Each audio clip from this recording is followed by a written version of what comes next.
Loads. Like, if you go on our YouTube comments, yeah, if we do a video about this, like when we put this out, I would say in the comments, yeah. there will be a load of people in the comment section slating him. Don't get me wrong. He's got people backing him as well. What did you think of? Well, you know what? One day, Billy Joe's dad said to Eddie Hearn, "You're a disgrace to British boxing." And when he said that, I said to myself, he don't like Joshua, probably. I just thought that. If he's saying, Eddie Hearn, you're a disgrace to British boxing, blah, blah, blah, blah, blah. Obviously, they're cool now, I know I get it, but I'm saying. I realised back then that maybe, not just because of Billy Joe's dad, but I was talking to my mate, Kurt DeVille, and we was talking about if Fury and Joshua fought in England, how would that go? And I said to him, before this day, if them two fought in England, there'd be a racial divide, a bit. Do you reckon? Yeah, in England, 1,000%. You know why? I know he's from Ireland. I know... Traveller background. Yeah, I know Joshua's background's Nigeria, yes. But the reason why there'll be that racial divide is because, not just because Billy Joe's dad said, Eddie Hearn, you're a disgrace to British boxing, but I just am aware that maybe the country... There'll be blacks who want Tyson Fury to win, too. I don't mean that.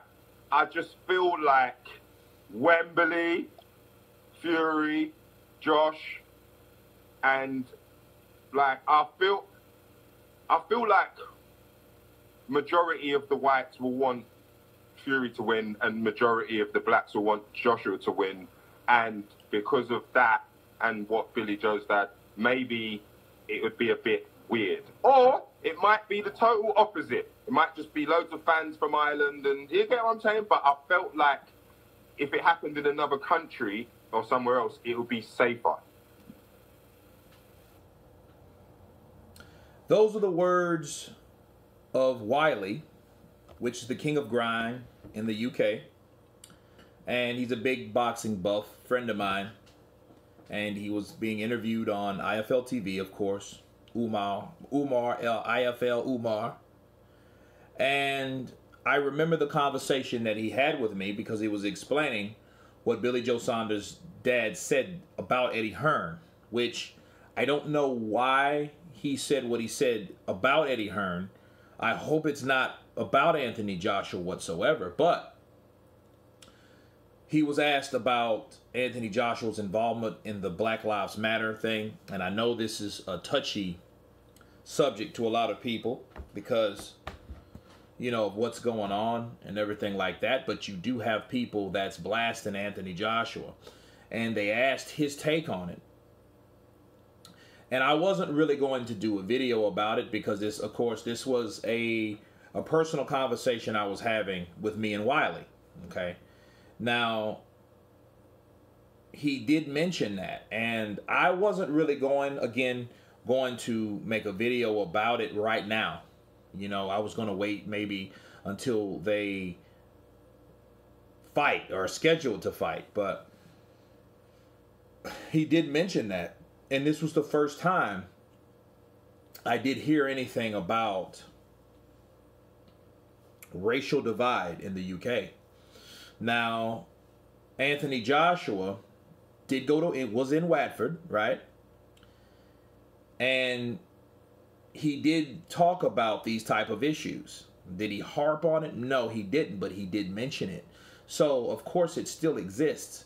You know, so that's the second person. I don't know Anthony Joshua personally, but I do know Wiley.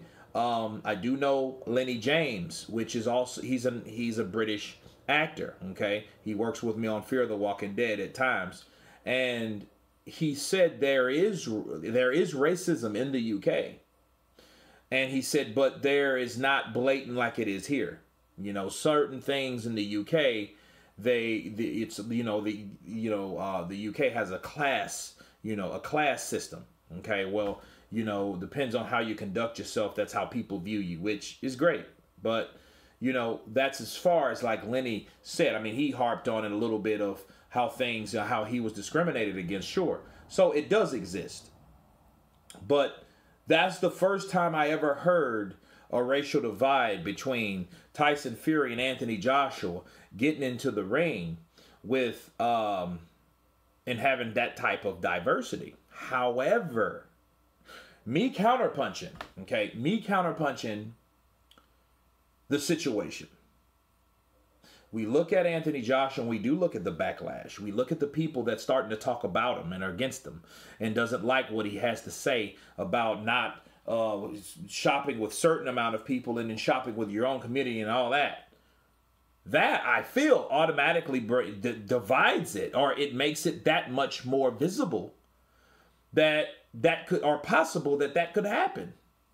You know, because when I heard it, he was like, well, no, I don't want it in the UK. And I'm like, okay, well, the whole thing is you got two British fighters from the UK and they're going to fight. And then, okay, that's the first, that's like Frank Bruno and Lennox Lewis, but they have all the titles all at one night, all at one time with two fighters. But it was just a whole new enlightenment of intel when you're dealing with, hey, no, that could go very wrong. But now what's going on in the world? Now we have yesterday, we had another guy that was killed. Another black man, unarmed black man that was killed by cops. You know, so it's not stopping people. So a lot of things that causes more protests, that causes more people to demand rights and justice. So that causes more celebrities to come forward, like Anthony Joshua, Deontay Wilder, Jarrell Miller, and all these other, people, all these other celebrities and sportsmen come forward and demand justice. So this happens. Now understand something about sports. Sports was designed. A big part of it was designed for distraction.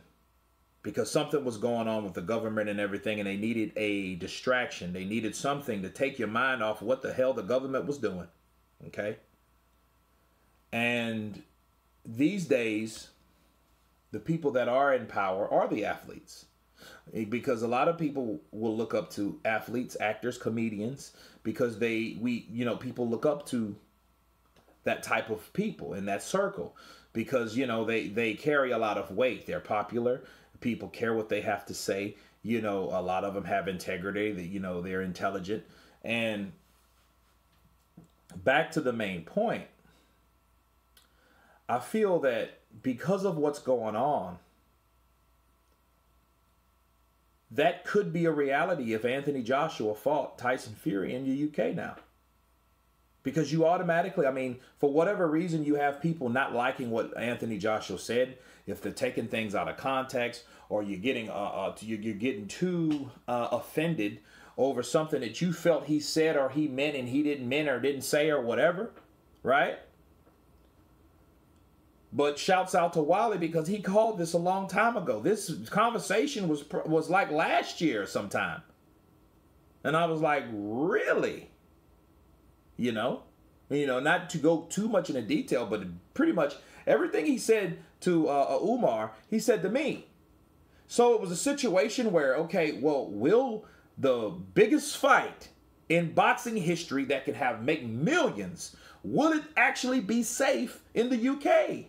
So that's the question you ask yourself. Like, okay, will it be some type of racial divide in the UK that's probably never been before? Something that didn't happen before in the UK. Also, simultaneously, something also happens in the UK that didn't happen, and it's just a perfect or worst time or perfect time, good or bad, for it to happen. So that's what you really think about when you're dealing with Anthony Joshua versus Tyson Fury. Again, I've never been to the UK. I was supposed to be in the UK right now. But the coronavirus, we can't go anywhere until July 1st. Okay, so we couldn't go anywhere, and the plans was to come to the UK to meet some of the fans, some of the subscribers, gel with people, talk to people, do some interviews, but that didn't happen. And I would like to think and love to think, okay, because I love to travel, that UK don't have the same problems that Americans have. You know what I mean? Because it's fucked up over here a lot. But to find out that there are also problems somewhere else just lets you know that there's more of the same somewhere else. And that, my friends, is actually depressing.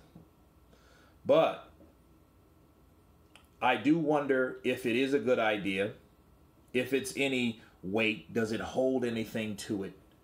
You know, based on the people that I've heard from, you know, Lenny James, Wiley, Anthony Joshua's mentioned it. So, I mean, is there actually, you know, precedence of this, right?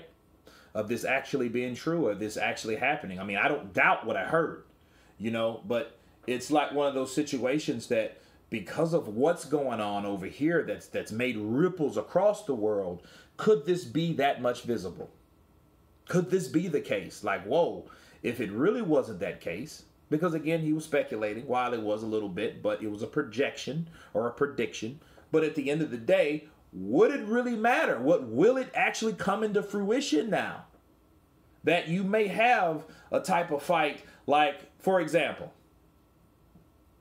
Jack Johnson couldn't fight for the heavyweight championship of the world in 1908. He couldn't because he was black. They had to move it all the way to Sydney, Australia. And even when he did knock this guy out and punished him, riots happened, people. Okay? And you think about it, well, that will never happen. Well, look at what happened in football games in Canada, UK. People get out of control over certain decisions that happen in sports. So don't say nothing can happen and people don't get emotional about sports, because that's an absolutely crock of shit. Counterpunch. Okay, so it can happen. You know, some things can happen when you deal with emotional fans and people of their feelings, and, you know, and the way they get offended about certain stuff, and the way people take stuff the wrong way. But anyway, that's my take on it. That's my counterpunch. That's my question. You guys let me know what you think about Wiley's comments, the Anthony Joshua situation. Of course, please subscribe. And you guys been counterpunched. Peace.